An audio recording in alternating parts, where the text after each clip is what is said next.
నేటి SLN news ప్రేక్షకులకు నమస్కారం. నేటి వార్తలకు స్వాగతం. చెన్నూరు మున్సిపల్ ఎన్నికల నేపథ్యంలో పోలీసులు ముమ్మర తనిఖీలు నిర్వహించారు. ఈ తనిఖీల్లో భాగంగా ఎలాంటి రసీదు లేకుండా అక్రమంగా తరలిస్తున్న 1,50,000 నగదును పోలీసులు స్వాధీనం చేసుకున్నారు. పట్టుబడిన వ్యక్తిని విచారించగా అతను 15వ వార్డు బీఆర్ఎస్ అభ్యర్థి అనుచరుడిగా గుర్తించినట్లు పోలీసులు తెలిపారు. సీజ్ చేసిన 1,50,000 నగదును రిటర్నింగ్ అధికారికి అప్పగించిన అనంతరం సంబంధిత వ్యక్తిని మరింత విచారణ నిమిత్తం పోలీస్ స్టేషన్ కు తరలించారు. ఎన్నికల సమయంలో అక్రమ నగదు రవాణాపై కఠిన చర్యలు కొనసాగుతాయని పోలీసులు స్పష్టం చేశారు.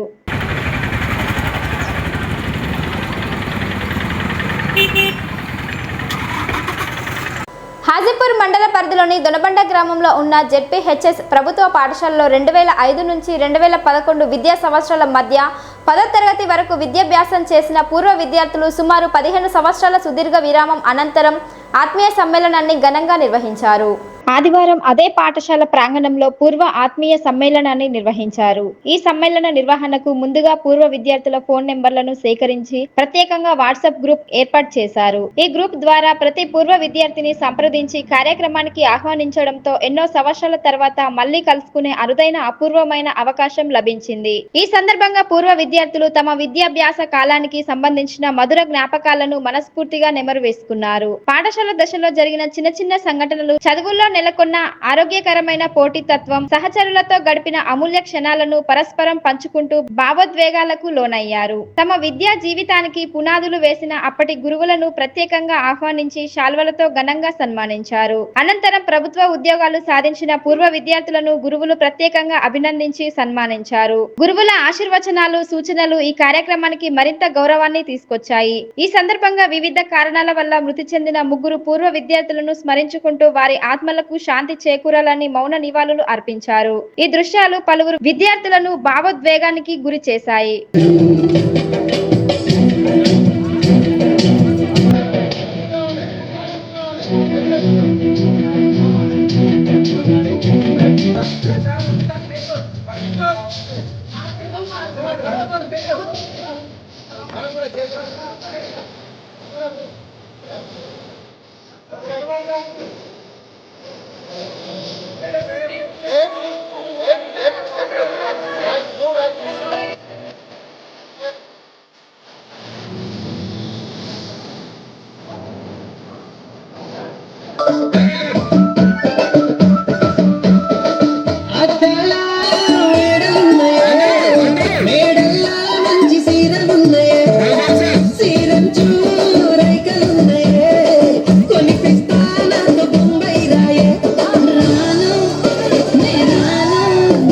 అట్లే ఉండండి.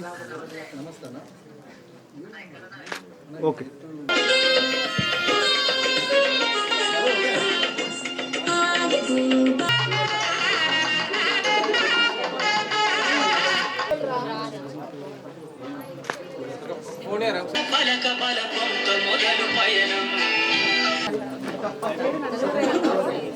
అందరికీ ఇవ్వండి. రెడీ? ఏమైనా పీటీ సార్ అంటే మీకు ఇష్టం లేదా? రావాలి మరి.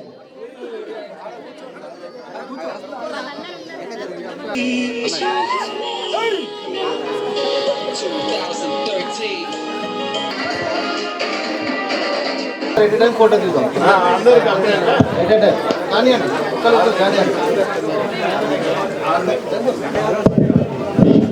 వీరిని ప్రత్యేకంగా సన్మానం చేస్తున్నా కానీ ఎవరు కూడా అన్యతగా భావించవద్దని మనస్ఫూర్తిగా కోరుకుంటున్నాము.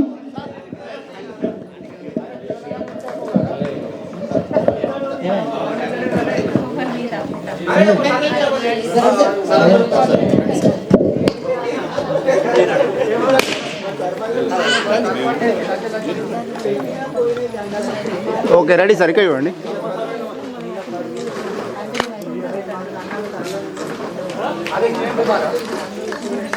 ఓకే. నా సహచర ఉపాధ్యాయులందరికీ కూడా నమస్కారాలు. పిల్లలకి శుభాశీస్సులు, వారి పిల్లలకు కూడా దీవెనలు. ఇంకా చిన్నపిల్లలు ఉన్నారు. మీతోని నాకు అనుబంధము తక్కువేరా. మీరు 8th క్లాస్కి వచ్చేసరికల్లా నేను వెళ్ళిపోయినట్టున్నాను. 6th 7thలో మీకు పాఠాలు చెప్పుండొచ్చు. అది నేను బలవంతంగా చెప్పాను. నాకు బాగా గుర్తు. అప్పుడు చెప్పిన పాఠాల కంటే ఇప్పుడు మీకు జీవితం నేర్పినటువంటి పాఠాలని బాగా ఆచరించాడు. రమేష్ బాబు సార్ అదే చెప్పాడు, ఆచరించండి అని. ఆచరణ అది ముఖ్యం. చదువు యొక్క లక్ష్యము ఉద్యోగం కాదురా, డబ్బు కాదు. అది బాగా మీరు గుర్తుంచుకోండి. బాగా మంది పైకి వచ్చి మిమ్మల్ని మీరు ఇంట్రడ్యూస్ చేసుకోండి అన్నా కానీ కాన్ఫిడెన్స్ లేక వెనక్కి తగ్గారు. కారణం ఏంటంటే అదే మీరు మంచి పొజిషన్లో ఉంటే ముందుకు వస్తారు, మాట్లాడుతూ ఉంటారు. కానీ అది కాదురా. ఏ పొజిషన్లో ఉన్నా కానీ మనిషిగా బతకడం అనేటువంటిది ఇంపార్టెంట్. మనిషిగా మార్చేదే చదువు. మనకి చదువు లేకపోతే మనిషిగా బతకలేము. జీవులకి జంతువులకి మనకి తేడా ఎక్కడ వస్తుందంటే సంస్కారంతో వస్తుంది. ఆ సంస్కారాన్ని ఇచ్చేదే చదువు. సో చక్కగా మీరు ఒకవేళ ఏదైనా చదువుకోలేకపోయామని ఫీల్ అయినట్లయితే దాన్ని మీ పిల్లలకి చదివించేటట్లుగా ట్రై చేయండి. రెండవది నా రిక్వెస్ట్ ఏంటంటే మీ పిల్లల్ని మళ్ళీ గవర్నమెంట్ స్కూల్కే తీసుకురండి, ప్రైవేట్ స్కూల్కి పంపకండి. మీ డబ్బులు వేస్ట్ చేసుకోకండి. మీరు ఇంత ప్రేమగా ఉన్నారు, ఇంత అభిమానంగా ఉన్నారు అని మీరు అనుకుంటున్నారు కదా, ఇది గవర్నమెంట్ స్కూల్లోనే సాధ్యమైంది. ప్రైవేట్ స్కూల్లో ఎవ్వరు కూడా డబ్బులు పెట్టి చదువుకున్నారు, వాళ్ళకి సార్లకి మధ్యలో ప్రేమ ఉండదురా, అభిమానం ఉండదు. అది మన మధ్యనే ఉన్నది. నలుగురు దొరికింది, చాలామంది ఫెయిల్ అయ్యారు, తర్వాత సప్లిమెంటరీ పాస్ అయ్యారు. ఈ బ్యాచ్లో మా ఊరి నుండి నాతో పాటు ఇంకొక అతను, మేమిద్దరం, ఆయన ఫస్ట్ నేను సెకండ్, 7వ తరగతి నుండి 10th వరకు. నేను 7వ తరగతిలో ఫస్ట్ ఇక్కడ. అప్పుడు కామన్ బోర్డ్ ఎగ్జామ్ ఉండే. నేను మెరిట్ స్కాలర్షిప్ కూడా తీసుకున్నాను. 9th 8thలో కూడా తీసుకున్నాను. అప్పుడు నేను చదువుకున్నప్పుడు ఆ బిల్డింగు మాది 10th క్లాస్ ఫస్ట్ రూమ్. నేను అందులోనే 8th 9th 10th అందులోనే చదువుకున్నాను. అయితే అప్పుడు మేము చదువుకున్నప్పుడే అది కన్స్ట్రక్షన్ అయింది, అటువైపు ఒక బిల్డింగ్ కన్స్ట్రక్షన్ అయింది. మరి ఇక్కడ 10th పూర్తి చేయడం జరిగింది. 2nd క్లాస్లో పాస్ అయ్యాను. ఇంటర్ లక్ష్మీపేటలో చదివాను, డిగ్రీ మంచిర్యాల చదివాను, బీఈడి నల్గొండలో చేశాను. 93లో బీఈడి కంప్లీట్ అయింది, 94లో డిఎస్సి, 95లో జాబ్ వచ్చింది. మరి ఇక్కడ చదువుకున్న ఈ దొనవాడలో మా ఊరి నుండి ఎక్కువ విద్యార్థులు ఈ దొనవాడకు వచ్చేది. ఇక్కడ చుట్టుపక్కల ఎక్కడ కూడా ఉన్నత పాఠశాల లేకుండే. ఇది చాలా ఓల్డ్ స్కూల్. ఒకప్పుడు ఉర్దూ స్కూల్ కూడా 1970లో ఉర్దూ స్కూల్. మా అన్నలు కూడా ఇక్కడనే చదివారు, చాలామంది చదివింది. ఇది చాలా పేరున్న బడి ఇది అని చెప్పేసి వచ్చి రావడం జరిగింది. నాకు చాలా సంతోషంగా ఉంది. మీ అందరూ చూడము, మీ అందరూ కలిసి మాట్లాడము. అంటే అందరి ఫేస్ నేను బట్టి గుర్తుపట్టలేను, కానీ కొందరు ఫేస్ మంచి గుర్తుపడతాను. చాలా ఏజ్ అయిపోయింది కాబట్టి, నేను కూడా 15 years అయిపోయింది కాబట్టి, నేను ఆల్రెడీ రిటైర్ అయిపోయాను. రిటైర్ అయిపోయి 6 years అయిపోతుంది. సో కలుసుకోవడం చాలా సంతోషంగా ఉంది.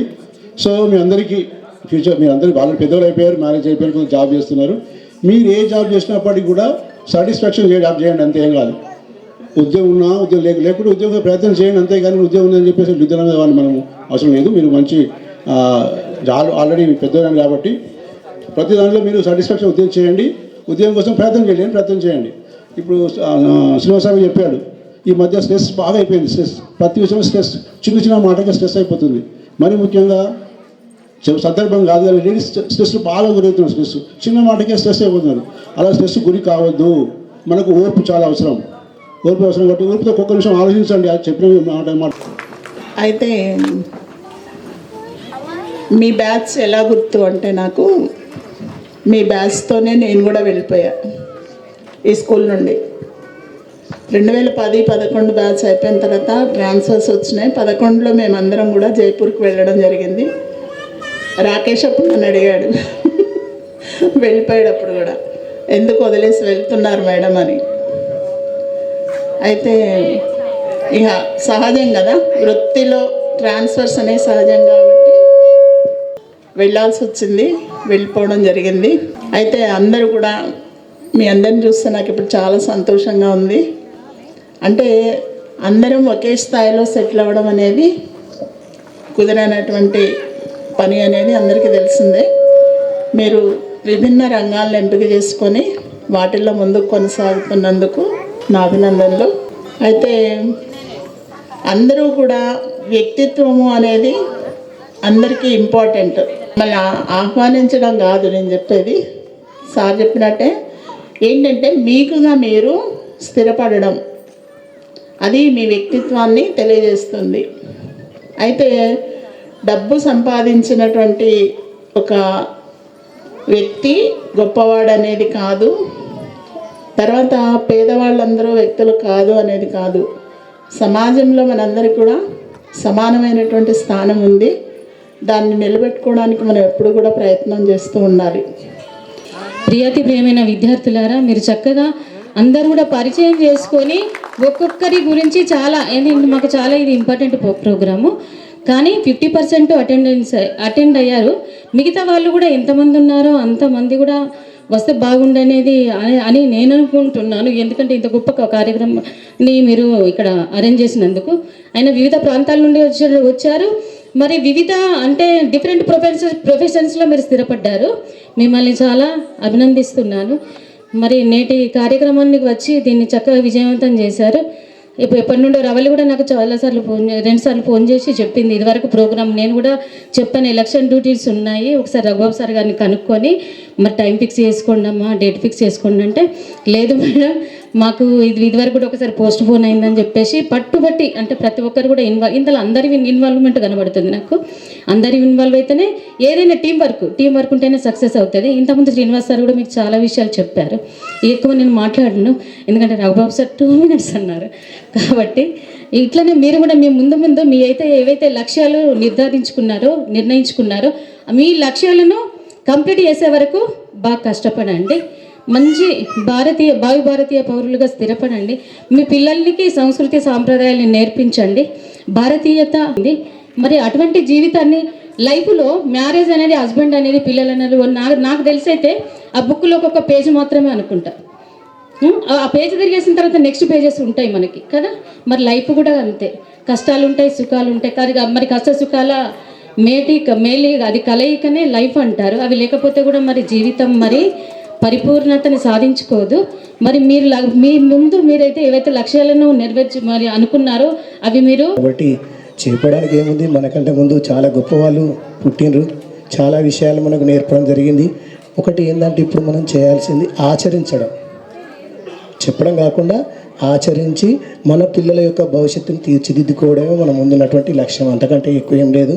సరే, ఏమైనప్పటికీ మనందరికీ మంచి అవకాశం వచ్చింది. ఈ కార్యక్రమం సంతోషకరమైన విషయం. మీ మదిలో 15 సంవత్సరాలు అవుతున్నప్పటికీ మీ గుండెల్లో పెట్టుకొని మమ్మల్ని ఎంతో ప్రేమ అభిమానంతో ఈ కార్యక్రమానికి ఆహ్వానించిన మీ అందరికీ కూడా ధన్యవాదాలు. మరియు మీరందరూ నాకు శిష్యులే కాబట్టి నా యొక్క పూర్తి ఆశీస్సులు తెలుపుతూ, మరి గత 15 సంవత్సరాల క్రితం ఈ పాఠశాలలో మీరు 9వ తరగతి చదువుతున్నప్పుడు నేను ఈ పాఠశాలకు రావడం జరిగింది. 9వ తరగతి, మీరు 10వ తరగతి, మీకంటే ముందు ఇంకా వేరే వాళ్ళ బ్యాచ్ ఉండే, మీరు 9th క్లాస్. అప్పుడున్న పరిస్థితులకు ఇప్పుడున్న పరిస్థితులకు పాఠశాల రూపురేఖలు మారిపోయినాయి, మీరు కూడా మారిపోయింది. అప్పుడు విద్యను అభ్యసించలే ప్రక్రియలో మీరు నిమగ్నమై ఉన్నారు. ఇప్పుడు పరిస్థితి ఏంటి మీది? ఇప్పుడు మీ పరిస్థితి ఏంది? కుటుంబ బాధ్యతలో ఉన్నారు మీరు. అంటే అప్పుడు ఒక బరువు, ఇప్పుడు ఒక బాధ్యతలో ఉన్నారు కదా. అట్లా మీకు అప్పుడు మీరు అంటున్నారు, సార్ మేము చదవలే అని అంటున్నారు. చదువుకోకుండా కానీ మీరు మనిషిలాగా తయారైనరా? ఎవరు కూడా దీంట్లో దుర్మార్గులు, రౌడీలు, దొంగలు, కిరాతకులు లేరు. మీరు చేసే వృత్తిలో మీరు పూర్తి నిబద్ధతతో ఉంటే మీరు మనుషులే. అదే నేర్పినాం మీకు. ఇక్కడ మా నుంచి మీరంతా చదువుకున్న వ్యక్తులు అందరికి ఉద్యోగాలు అవ్వాలంటే వస్తాయా? రావు. మీరు మంచి ప్రవర్తనతో మీరు చేసే పనిలో నిబద్ధతగా చేస్తున్నారు అని అంటే అదే ఈ పాఠశాల మీకు నేర్పింది. ఆ క్రమశిక్షణ ఇవాళ మిమ్మల్ని ఇంత గొప్ప వ్యక్తులుగా తయారు చేసింది. ఉద్యోగం ఉన్నోళ్ళే గొప్ప వ్యక్తులు, ఉద్యోగం లేనోడు నార్మల్ అనే అస్సలకే అనుకోవద్దు.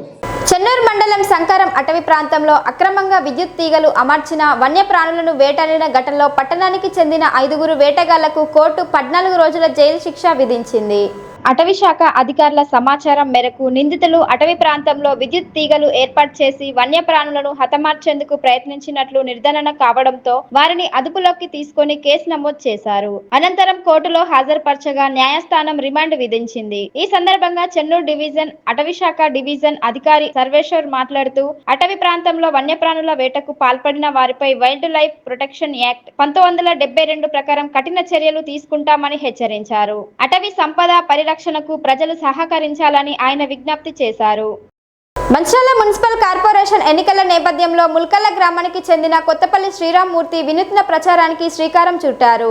16వ డివిజన్ పరిధిలో నివసిస్తున్న కొత్తపల్లి శ్రీరామ్మూర్తి తమ ఓటును డబ్బులకు మద్యానికి అమ్మను అనే సందేశంతో ఇంటి ముందు ఫ్లెక్సీ ఏర్పాటు చేసి ప్రజల్లో అవగాహన కల్పిస్తున్నారు. ప్రజాస్వామ్యంలో ఓటు హక్కు ఎంత విలువైనదో తెలియజేయాలనే ఉద్దేశంతో ఈ కార్యక్రమాన్ని చేపట్టినట్లు శ్రీరామ్మూర్తి తెలిపారు. ఈ సందర్భంగా కొత్తపల్లి శ్రీరామ్మూర్తి మాట్లాడుతూ ప్రస్తుతం సమాజంలో చాలా మంది తమ అమూల్యమైన ఓటును డబ్బులు మద్యం ప్రలోభాలకు లొంగి అమ్ముకుంటున్నారని ఆవేదన వ్యక్తం చేశారు. ఒక్కసారి మనం చేసే తప్పు నిర్ణయం వల్ల 5 సంవత్సరాల పాటు ప్రజలు బాధపడాల్సి వస్తుందని పేర్కొన్నారు. ప్రతి ఒక్కరూ తమ ఓటు హక్కును బాధ్యతగా వినియోగించుకోవాలని, అభివృద్ధి కోరుకునే నాయకులను మాత్రమే ఎన్నుకోవాలని ఆయన పిలుపునిచ్చారు. డబ్బులు మద్యం లాంటి తాత్కాలిక లాభాలకు ఆకర్షితులు కాకుండా భవిష్యత్ తరాల శ్రేయస్సును దృష్టిలో పెట్టుకొని ఓటు వేయాలని సూచించారు. శ్రీరామ్మూర్తి చేపట్టిన ఈ వినూత్న ప్రయత్నం స్థానికంగా ప్రజల నుంచి మంచి స్పందన పొందుతుంది. ఓటు విలువపై అవగాహన పెంచే ఈ కార్యక్రమం పలువురికి ప్రేరణగా మారుతుంది.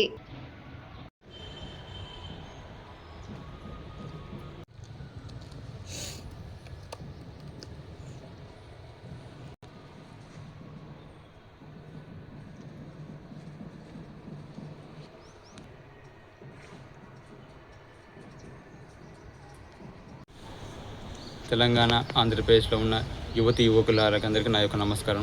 నా పేరు కొత్తపల్లి శ్రీరామ్మూర్తి. మాది మంచిర్యాల జిల్లాలోని 16వ డివిజన్ ముల్కల గ్రామానికి చెందినది. నా యొక్క ఉద్దేశం ఏంటంటే నేటి యువతరం కూడా ఎలక్షన్ రాగానే మద్యం, డబ్బుకు ఓటును అమ్ముకోవడం జరుగుతుంది. దయచేసి ఇలాంటి పిచ్చి పిచ్చి పనులు కూడా ఎవరు చేయకండి. ఎందుకంటే మనకు భారత రాజ్యాంగం ఏం చెప్పింది, అంబేద్కర్, ఓటు అనేది విలువ. ఒక ఓటు వేయడం ద్వారా కొన్ని జీవితాలు బాగుపడతాయి, ఇల్లు వస్తాయి, ఎన్నో ప్రయోజనాలు ఉంటాయి. దాన్ని దయచేసి అమ్ముకోకండి. స్వామి వివేకానంద ఒకసారి ఏం చెప్పారు మాట, ఈ దేశ భవిష్యత్తు యువత చేతులు ఉంది. నేటి యువతరం పెట్టిపోతుంది జెండాలు మోసుకుంటా బానిస బతుకు కోసం మద్యానికి దానికి పాల్పడుతూ ఓటును అమ్ముకొని దోపిడీదారులకు రాజ్యాంగం ఇవ్వాల్సి వస్తుంది. దయచేసి ఓటును అనేది కాపాడుకొని అమ్మకండి, న్యాయమైన వాళ్ళకి ఓటేయండి. దయచేసి మేము చెప్పడం జరుగుతుంది. ఒక మద్యం అనేది మందు తాగితే 5 గంటలు మత్తు ఉంటుంది. ఆ మత్తు దిగినాక వాడు పాలించేవాడు 5 సంవత్సరాలు మన మీద దోపిడీ చేస్తారు. మనకి ఈరోజు ఓటు డబ్బు ఇస్తున్నాడంటే వాడితో దోసుకుంటాడు. అది ఖచ్చితంగా ఆలోచించాల్సిన విషయమని నేను యువతకు అందరూ చెప్పగలుగుతున్నారు. దయచేసి అందరూ కూడా న్యాయబద్ధంగా ఓటేయండి. నేటి ఎస్ఎల్ఎన్ న్యూస్ ఇంతటితో సమాప్తం. తిరిగి ప్రసారమయ్యే ఎస్ఎల్ఎన్ న్యూస్లో మళ్ళీ కలుద్దాం. అంతవరకు సెలవు. నమస్కారం.